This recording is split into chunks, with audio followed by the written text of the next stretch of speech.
Warning: the following video contains sensitive content regarding child loss and other motherhood topics that is not suitable for children under 18 and may not be suitable for certain audiences. Viewer discretion advised.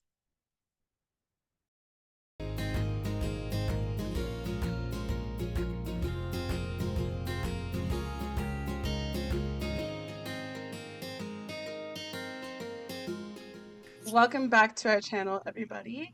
If you are new here, we are moms who have gone through one, if not the most hardest times of our lives, and through that we met each other, and we are now the best of friends who are going to be sharing our journey through this podcast.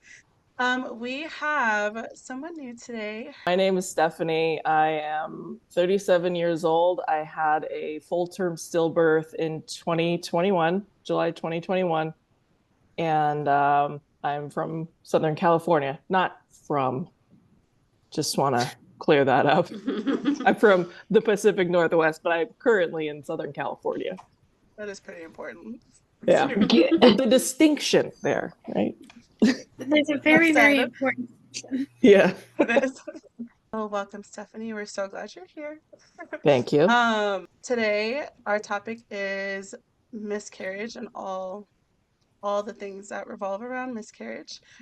First off, I want to say if you are currently going through a miscarriage, we're so sorry that you're here. So before experiencing one, I had no idea that there were different types of miscarriage. I thought it was like how in the movies you just start bleeding and then 15 minutes later you're not pregnant anymore and then you just go on with life. And I was having a missed miscarriage, so my body was still just acting like it was pregnant. And after having the DNC, I was still having pregnancy symptoms. And that's something that really messed with me. I still was trying to convince myself that I was still pregnant. And so that I kind of wish that I knew beforehand. Well, you start building HCG almost immediately, and it builds up, and it does take time to come back down. Mm-hmm. Yep. You're going to have issues with hormones, and you're going to bleed, and you're going to be sore and cranky, and your boobs are going to hurt.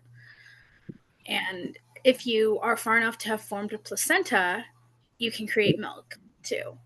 Mm-hmm. I've seen that happen, even as early as like 14, 15 weeks. Not to mention the emotional scarring that happens. You're never going to be the same person you were if you have a miscarriage. Yeah. I didn't notice anything different with mine. And I looked it up and I thought maybe it was something called a blighted ovum, where it was just like wasn't creating enough HCG to give me all the symptoms of pregnancy. I had like a few, like some nausea and stuff.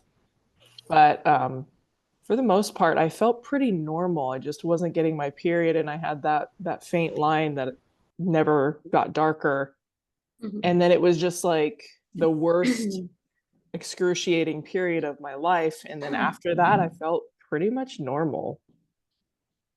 So if you have something sort of like that, it can feel like you're not much different afterwards.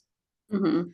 But I think also emotionally, I mean, I kind of accepted it too. I started looking at baby clothes and started imagining my life like, okay, at that point, it was so earlier in my life that I didn't know what to expect in terms of like pregnancy tests or anything.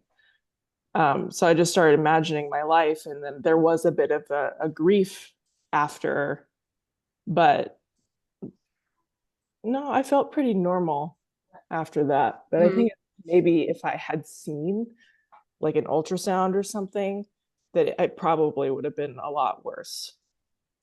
I do think that speaks volumes, so that if you feel okay after a miscarriage, that's okay too. You don't have to have this big grief. You don't have to be, overly sad or have a PTSD from it or have a traumatic experience from it. Like, however you respond to your miscarriage is okay. There's no right or wrong way to respond to it. Something like that. I do want to say as well, this was with a partner that was abusive. Mhm.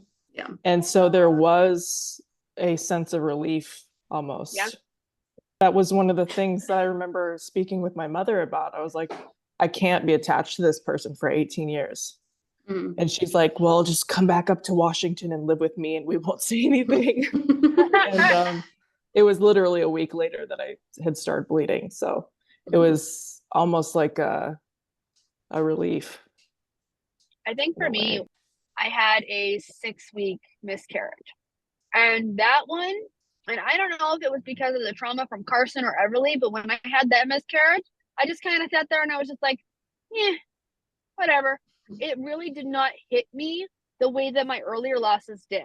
And I don't Mhm. know if it would have been different if I hadn't had my experiences with Carson and Everly, but that one really just I saw the lines and I was telling my husband Danny and I was just like, I don't think that this is going to be a viable pregnancy. And he's like, well, why do you say that? And I'm like, I don't know, I just have a feeling. And a week later, my test lines got lighter and lighter, and then I started bleeding. And I was like, and there it is, you know. So Yeah. I feel like there comes a point when you experience so much trauma that what's a little bit more? You, Right. you know, No, for because real. Yeah.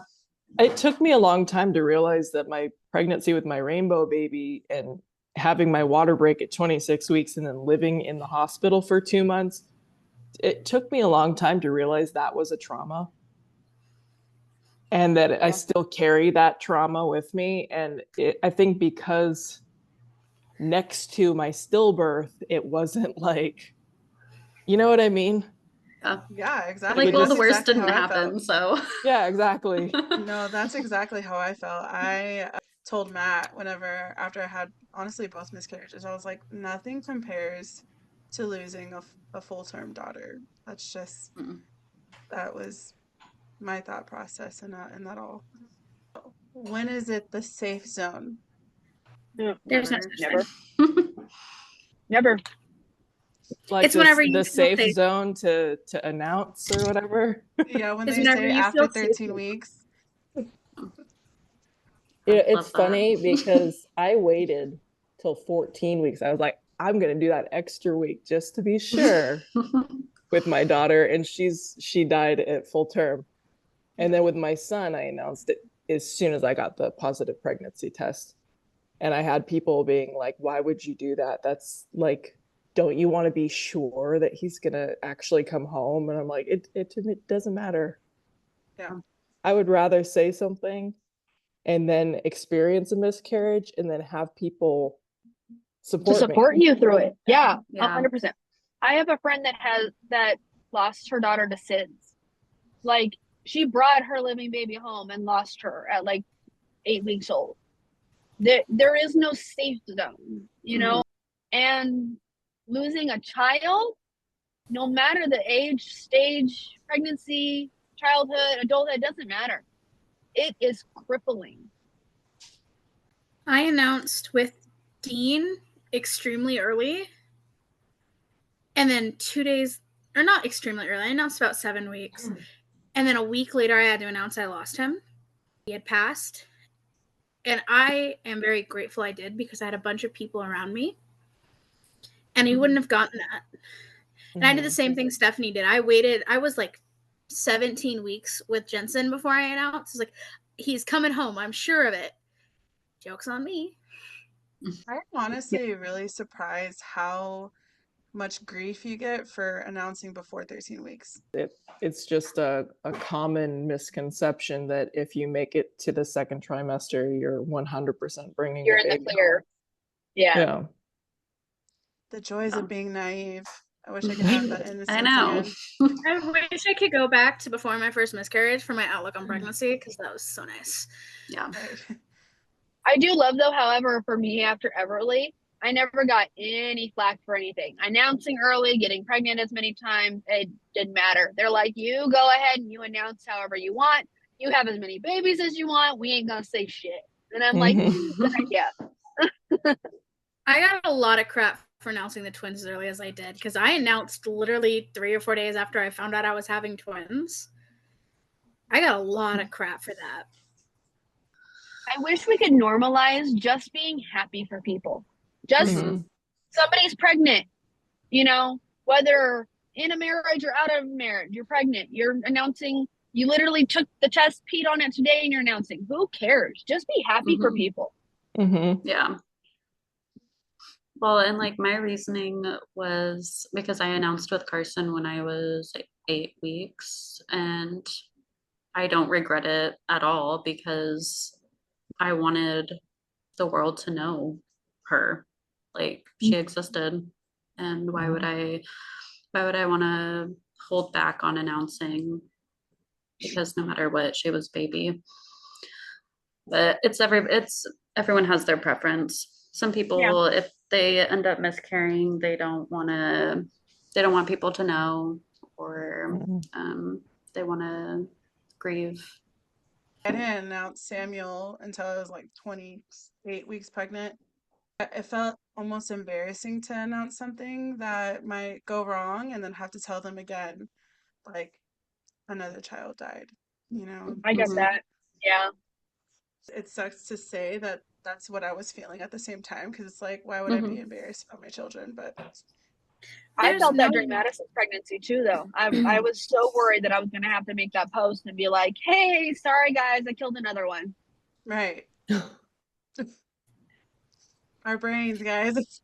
Sorry. What about there the fear of jinxing it? Oh Yeah. God. You know what I mean? Not wanting to name them, not wanting to buy the crib, not wanting to install the car seat, because heaven forbid you Mhm. do that, and then tomorrow that you wake up and they're no longer here with us. Hmm. Yeah. It was hard for me to paint up there. So I was like, Yeah. I'm gonna be painting, and every step I took for this current baby, it felt like I was killing her. Isn't that just a wild thing to think? Like, our Yeah. minds like to attack us more than anything else, Yeah. honestly. That's the trauma of what we have experienced. It comes back to haunt us for sure. Yeah, I think the next thing we're gonna be doing is finally looking for a family car because our sedan is getting too small for a 3 foot tall toddler. And even that, like I'm thinking like, yep, as soon as we get the car, it's Then Downhill yeah. from you know. there, you know. And I know rationally none of that is gonna do that. But you know, it's that irrational part of the PTSD that comes in and makes you think irrational I things. with the twins, I was convinced that if I wore a hospital gown, I would have killed them. No matter what. Like I could not put that hospital gown on because I thought if I did, I'd kill the baby. Like nothing Mm. about pregnancy after loss is rational. Yeah, No. nothing makes sense. Right. Something that really affected me was how others were in my life responded to it, Mm. and things that were told to me. It really affected me when people would say, well, you know, it just wasn't meant to be. And oh, good thing it was so early. And you're lucky that it didn't happen later. And just anybody who is going through it, and it doesn't matter how early it was, those things should not be said to you. Sometimes babies Unfortunately, just it's just so you know. common. If you have to terminate, if you have to make that decision, it's okay to tell people you miscarried instead of being honest. Mhm. You have to protect yourself. And people have such a nasty view about abortion that Mhm. sometimes if lying is in your best interest, do it. That's what I did with Yeah. my in-laws. I understand some people like want to go through it privately, and that's totally okay. That's fine. You process it however you want to. I will say, however, find one person that you can tell it to. You do not want to go through it alone. You don't have to tell the world. You don't have to tell everybody. It doesn't have to be everybody's business. Find one person that you can confide in. Find that one person you can cry to, yell to, just be in a room with that knows your true full story, because that's going to make the process of it that much easier. How has your spouse grieved apart from you? I know um men will grieve differently. And I think not a lot of people know that going into when they are in the thick of experiencing child loss. They don't know it's going to be different between you and your spouse Mhm. or partner. What I've seen most on our end from the males in my life, my friends' husbands, the men, hormonally, testosterone aspect, they get angry. They're supposed to protect their family, and they weren't able to protect their family. And they have to see not only the loss of their child, but they have to see the woman that they love go through this traumatic experience. They definitely handle it differently. Like Kylene was saying, that there's like an anger there, and for a man that doesn't produce anger, they might like in my husband's case, just work, like just got insanely obsessed with working. And that's kind of how he like handled those feelings. I think it's really important to almost over communicate with your significant other when you're going through child loss, because Matt definitely internalized a lot of his feelings because he felt like he had to be the strong one in the relationship. But in doing that, I think when you bottle it too much, what happens? So I constantly asked him how he was doing. And so, he wasn't still able to express everything, but at least he knew that I'm here if you ever want to talk about it. Just having that open communication with each other for sure. And not every couple is going to grieve the same way. Mhm. Something that really frustrated me after our first miscarriage is I wanted to forget it happened. Tim wanted to like outwardly grieve, and we butted heads a lot because we weren't grieving the same way. Mhm. You have to give your partner grace for how they're gonna grieve. Yeah. Because they're not gonna grieve exactly like you do. Yeah, I definitely outwardly grieved. I cried so much, and the day that we found out, he cried a lot, but since then he hasn't cried about it.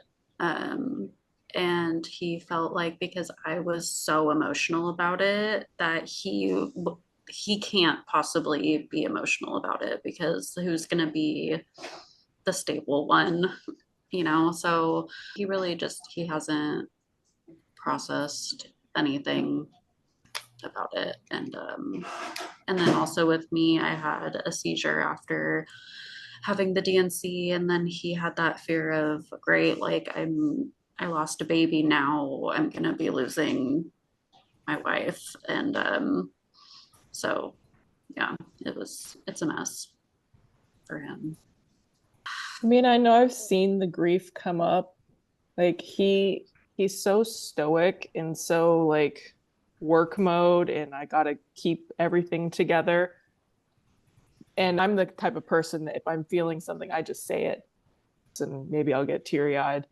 But we were at the beach with our son recently and driving through Hollywood, which is the last place that my daughter was alive. And I had mentioned that. I was like, oh wow, it's amazing to see this place because this is the last place she was alive. And he had to pull over because he started crying. Mm. I feel like he keeps it together for such a long time, and then there's something that he just like he breaks down. Mm-hmm. But then he's better after like 10 minutes. After our first loss, Tim had a nasty habit of bottling it up until he had to go away for something. Like when he went to basic, he had a breakdown. Mm. Or when he deployed for the first time, he had a breakdown. Mm. And even on this last deployment, he had a little one. Even though we have, the two rainbows. Mm-hmm. So he's real bad for bottling everything up. Yeah. I remember it also making me think, am I being too dramatic about this? He doesn't seem as sad, or like he must be already over it. And I'm still crying every day. Why am I this way? I had a lot of thoughts about that. And then I guess that's why communication is important, because I would ask him about it and he's like, no, I'm still very, very upset about it. I just don't want to talk about it. And or like I cry alone, or like when you're off doing something, I'll cry about it. And I'm like, oh, okay. So I'm not Yeah, crazy. sometimes I do my crying alone Mhm. Yeah. in the I've become a really good bathtub silent or crier. yeah, Yeah. Yeah. or he'll be The down shower. here taking care of Kieran and I'll just go upstairs and I'm like, all right, it's time to get this out. I come down and my eyes are bloodshot. I'm like, oh yeah, I just needed to. You're like, I was just smoking weed. Totally wasn't crying. Eyes are all puffy. That has told me before that, if it looks like I'm not grieving, I totally am. I just don't know how to express that outside of my mind. He literally processes it in his brain for so long, and so it almost feels like he's not there during that time. But then we call it like compartmentalizing, where Mhm. it's like he puts it back in his drawer, closes it, and then kind of leaves it for a while, and then so he's told me before that it seems like I'm okay, but I still definitely have my moments. I just don't know how to externalize it. Well, you also got to remember the generation of men that we married weren't allowed to have feelings. Yeah. Right. Mhm. Boys don't cry, all that shipping. Mhm. For me, I absolutely hated myself. I hated my body afterwards. I just felt like I was betrayed by it.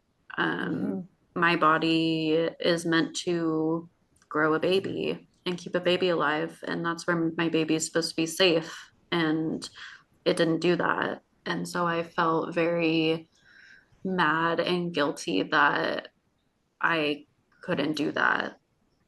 So it took me a very long time for me to even look at myself. Um, I definitely felt like with my loss that I hurt other people because everybody was expecting to be seeing a baby in 3 weeks. And like, I felt like I shattered mhm. everybody's life. Yeah, like you let them down Yeah. or something. Yeah, I felt that way. Like my mom, she always wanted to be a grandma, and I got pregnant and it was going to be the first grandbaby, and I ruined that for everybody. Like my brother won't be an uncle, and there won't be a grandchild, and my husband won't be a dad. Hmm. So yeah. You're gonna make me cry. It's really hard Hmm. because you think about that. You're like, and then you see your husband grieving. I remember when I lost Maddie. Hmm. Um, Matt would pretend like he's holding her. Hmm. It was really hard for me to see because it's like I didn't give him that, you know? Yeah. Gosh, we put a lot on we put a lot on ourselves. Hmm. My miscarriage happened during COVID, and it's the one thing that plays over in my mind every single day is I had to be the one to tell David that our baby died. I feel like I'm the one that broke his heart and took that away from him.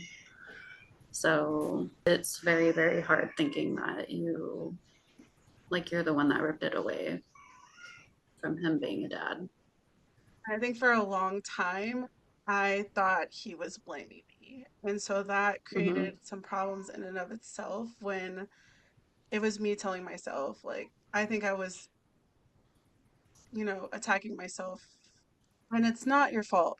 It's not your fault. Hmm. I know and we can all attest to this, that after you go through the loss, your first thing that you think is, what could I have done differently? My body failed. that baby, and it was nothing you did wrong. It really was absolutely nothing you did wrong.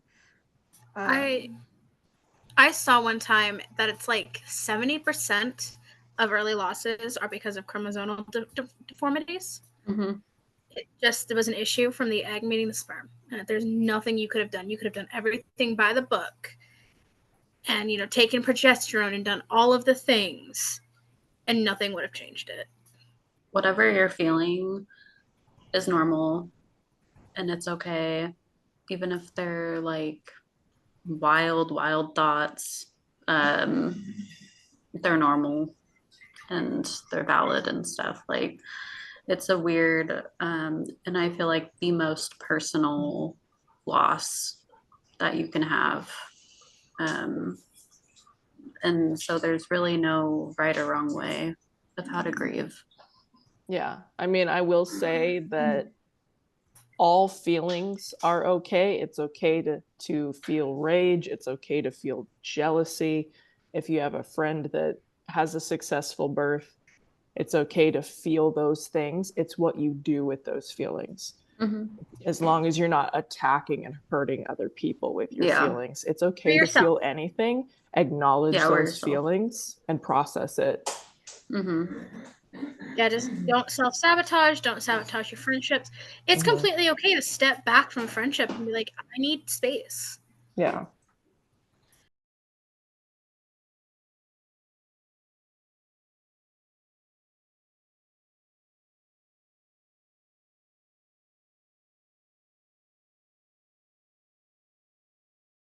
What will you expect if you are going through a miscarriage? What are some things that is expected, especially for someone who has never gone through one and is currently going through one right now? Something interesting is I suspect that I have had a miscarriage, but I can't be 100% certain. I know that I had a faint positive pregnancy test for a long time, but the line never got darker.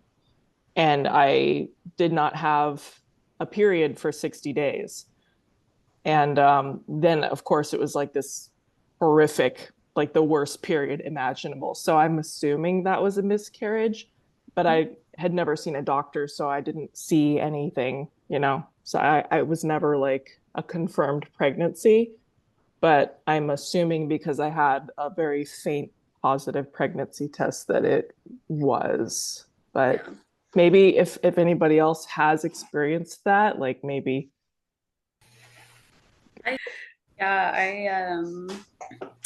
Gosh, maybe like 10 years ago, I had one of those where I actually didn't even get a pregnancy test. I was just like, oh, sweet, I didn't get my period. And then one day I got a super, super bad period when I knew I wasn't supposed to have one. And just how everything looked didn't look really like a normal period. So I kind of assumed I've got a weird going question through that. as far as it goes. Did it smell like a normal period? No. And it was like orange. Because in my experience, miscarriages always smell very different than a regular period. And I just know that it was like very cloddy and orangey red rather than like the dark red. I don't know. It like, this is gonna sound really disgusting, but it felt like meaty. Does that make sense? I always described mine as being like jelly or jam, kind of like extremely thick. I think it depends on the stage, possibly, of when it happened, that it could depend on change how it looks, or how the process goes. I guess just what was going on in the uterus at the time. Yeah. So when you get pregnant, of course, you're building up your lining, it's getting thicker and thicker because those you don't have periods. And so all of that is collecting as you go throughout your pregnancy. And so depending on how far you are, the more comes out if you do have a miscarriage. Dependent on the stage of your miscarriage, because there's kind of like stillbirth, there's different, and just like pregnancy, there's just different trimesters. So there's Mhm. different stages in it. So I've had four miscarriages at 6 weeks. Those were all, I was able to pass them on my own process, I found like my miscarriages were incredibly painful, and I had cramping in general with my periods, but the pain associated with the miscarriage was excruciating. So It's more akin to labor pain than it is anything else. yeah, so Yeah. it's definitely, you can just, the pain is very distinct. It doesn't feel like a normal period cramp. You can tell that there's something different going on in your body. Can it I make you throw also, up? yeah, Oh, Yes. yeah. Yeah. Yeah. Yeah. It made me throw up. I had with one of my very early ones, we had an unplanned pregnancy that ended in a miscarriage really, really early on in our relationship. And went to the hospital and they confirmed that I was having a miscarriage. And I ended up like passing a lot of what was inside of me at the time in a toilet. And something, trying to give a heads up to any woman that's going to possibly go through a miscarriage or going through one, don't be alarmed if you pass in the toilet and like you go and look. At the point in time that I was at, there was a visible, you could see the shape of the baby, of the embryo, however you want to word it, in the toilet that I had passed. So the trauma and the PTSD of like flushing that toilet and flushing away my child will forever linger with me.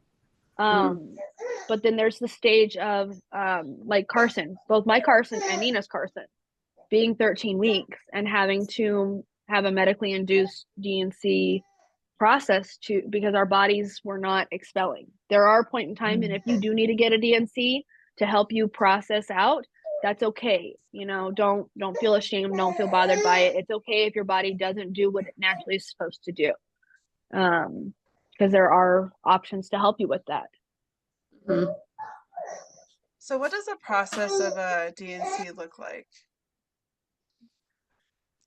I think it's dependent upon the hospital.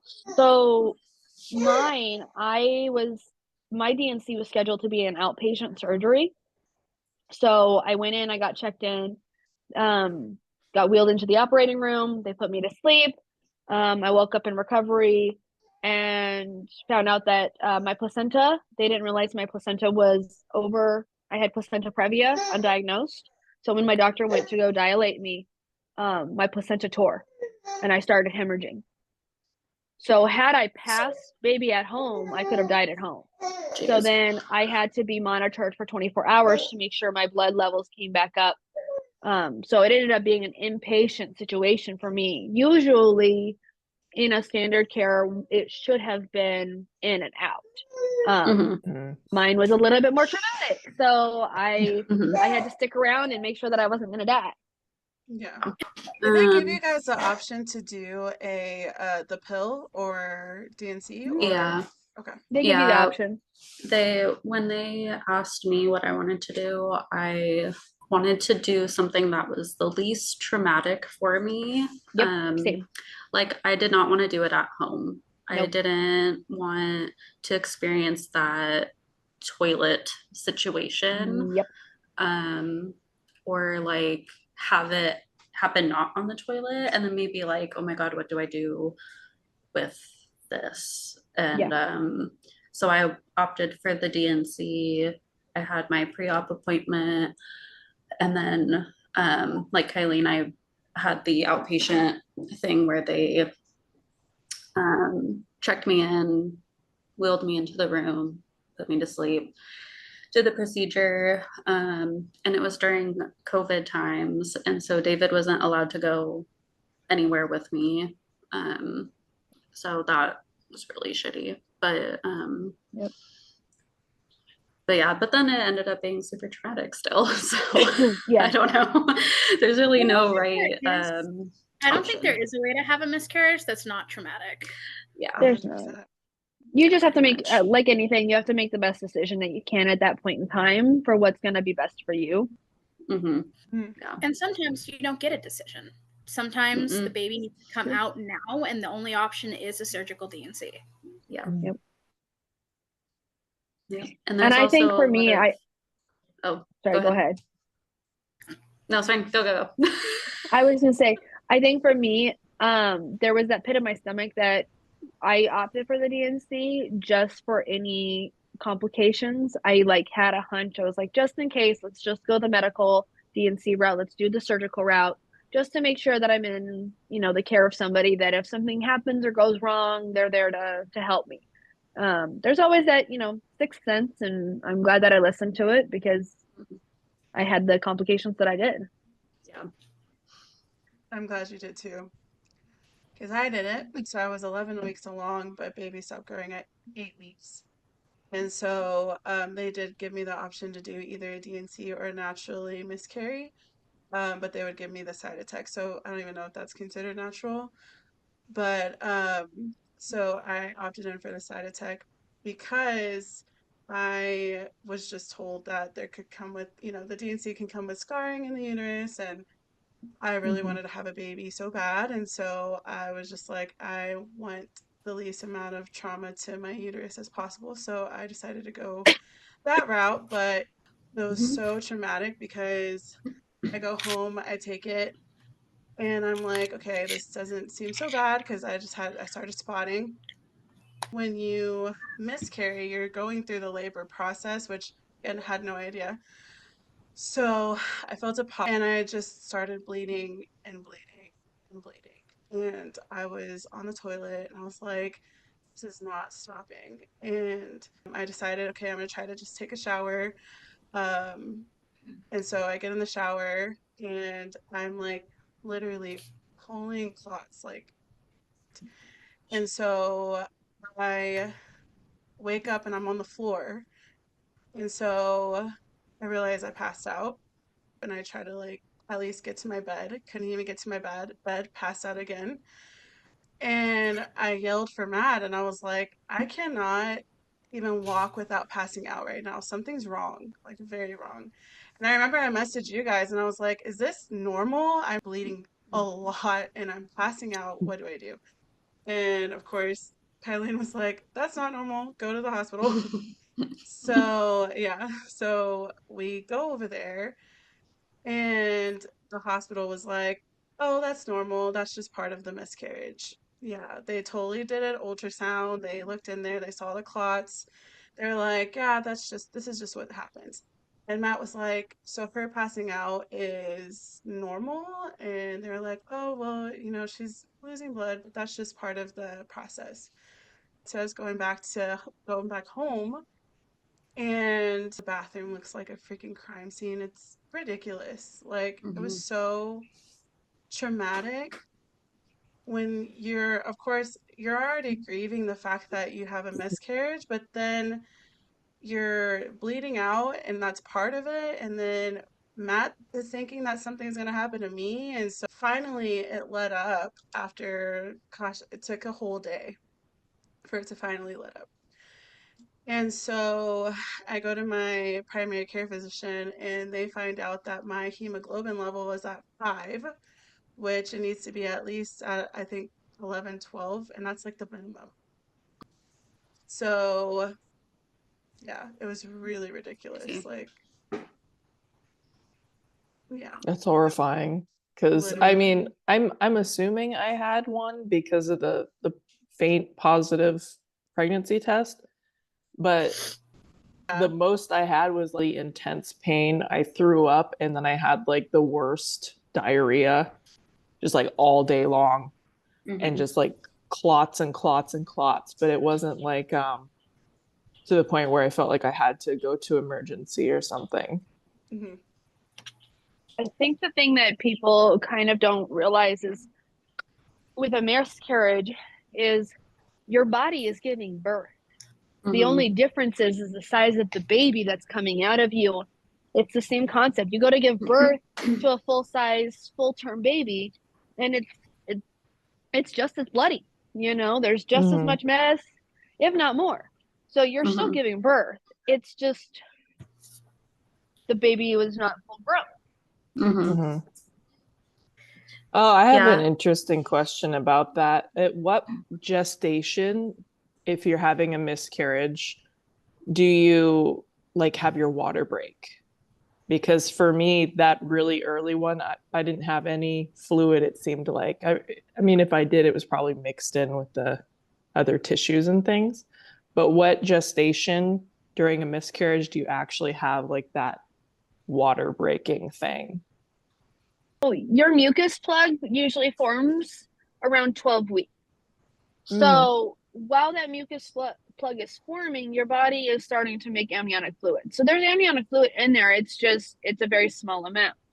It's not like when you have a full-term baby and you've got all this fluid sloshing around.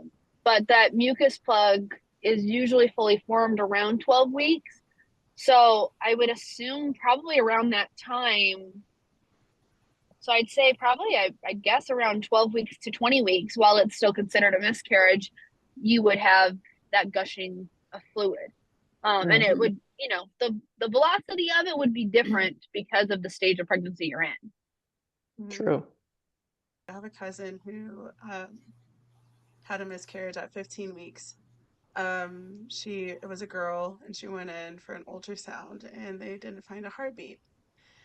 And so at that point, she actually birthed her. So, and she had a funeral and all of that. So, and that's what I don't understand, how we were just talking about what's considered like what gestation is considered a stillbirth. And it's like she had to give birth at 15 weeks. So why is that a miscarriage and not a stillbirth? Because I'm sure that was very, very for her. yeah. I think that dives into that sensitive topic of what you consider a baby versus an embryo. Because I know, like right now, there are hospitals that can handle 20 weekers, 21 weekers, and they're far and few. Not every hospital is equipped to take on a baby born at that gestation. But right now, viability is up to 20 weeks. There are hospitals that can take a 20-weeker. I mean, odds of survival will vary, but they can attempt prior to 20 weeks. So it's that, again, it's that fine line of what is life, what isn't life. Did they give you the option to do an autopsy on the embryo? I wasn't allowed an autopsy, but they did do genetic testing on both the placenta and the baby. I was given the option for genetic testing, autopsy, as well as getting his remains back if I wanted it. So I opted not to get him back. They handled it. They handled cremating him and handled it on their end. And I did not opt for any genetic or autopsy testing, just because at that point in time I was like, I don't think it'll make me feel any better if I know. However, like thinking back and looking back, now that I know the reason why I lost Everly, I wish I had gotten Carson tested, because maybe I lost Carson for the same reason, and I could have known ahead of time to prevent me from losing Everly. But again, that's all the wonderful pal stuff of like, if we could go back in time and save our babies, we would. I had a unique situation because mine was a termination. It wasn't a miscarriage in the traditional sense. I opted for testing on the placenta to see if we could figure out why I had so many of those the pockets of blood. If we could see why that happened. Gave us no answers, but I did opt for that. I wasn't offered any of that, but I wanted to get pathology done to see if anything would come back. And my doctor told me that I looked like I couldn't afford it. So, Asshole. yeah, Sorry. he said it would cost me around 5,000 to get that done, and that I just didn't seem like the type to have that laying around. So I said I didn't care and to just do it. And they ended they didn't do it, and no answers. So that was fun. That makes me so What angry for you. actual- Yeah. You just gotta love doctors who make decisions for you. They're just the best, aren't they? Yeah, it's great. And I guess that's something too about DNCs is that you're not guaranteed to get all remains out. Um, you Yep. might have to go back in and get a second one, or maybe even take the pill to help get everything out. Or even if you have it done the natural way, or you take the pill the first time around, you might have to get the DNC to get remaining tissue out. Yeah. And that's something I didn't know. I wasn't told that either because I went home and I had some really, really heavy clotting passing when I went home after my DNC. And I went back to the ER and I was like, hey, can like we scan and like make sure everything got gone? Like, and then, you know, they checked me out, they did an ultrasound and everything looked completely normal. They're like, you know, just, you know, keep an eye on it. But I'm telling you, like, I had a clot the size of a golf ball. It was almost the size of like the palm of my hand. And they're like, if it gets bigger than that, come back. But they're like, if that's the biggest it's gotten and you haven't had any more since then, just to monitor it. But nobody. You can full on stop bleeding and still have pieces still inside you. That too. Yeah. Wow. And then that causes infection. Yep, I almost went septic after Dean because they missed a piece and I had stopped bleeding. So 2 weeks later, I got really sick. Going to the ER, they're like, "Yeah, so we have to do this again." I was like, "Oh joy, love that for me." Yes, that's why it's so important to do a follow-up with your doctor after. Yes, Yep. definitely. Even if you do it at home, even if you do a miscarriage at home, follow up with your doctor. Do not be like, oh, I'm done bleeding. I miscarried on my own. Follow up with your baby, please. Yeah. And any symptoms of infection, any random fever, chills, weird discharge, go get seen. And even if you're concerned about the amount of bleeding too, because after my DNC, I really didn't bleed a lot. Like I was told that it could last for weeks of bleeding. And I bled for like maybe 5 days and it really wasn't that bad. And but then like 2 weeks later, I had a clot that was like the size of my hand, and I was having contractions, and it was super weird because I had never experienced that before, and I couldn't walk. And I remember I felt bad having to wake David up in the middle of the night to tell him how scared I was of how much I was bleeding. And yeah, so I wanted him to take me to the ER because I assumed that the doctor had got everything out. And so why am I now bleeding all of a sudden with these huge clots? And so yeah, just never be afraid or embarrassed or anything to go to the ER. It's always better to go in and it be nothing than not go in and be something. Yeah. We hope that you guys are taking it day by day, doing what you need to take care of yourself.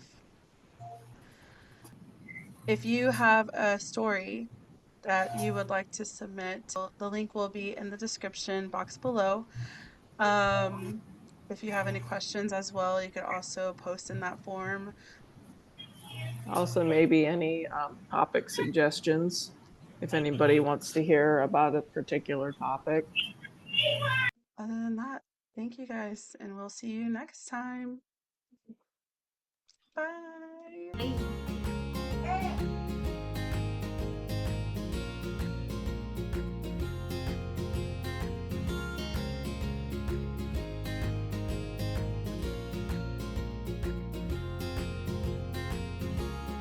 See a cat. Cat. World famous Pinky cheeser. boy. Oh.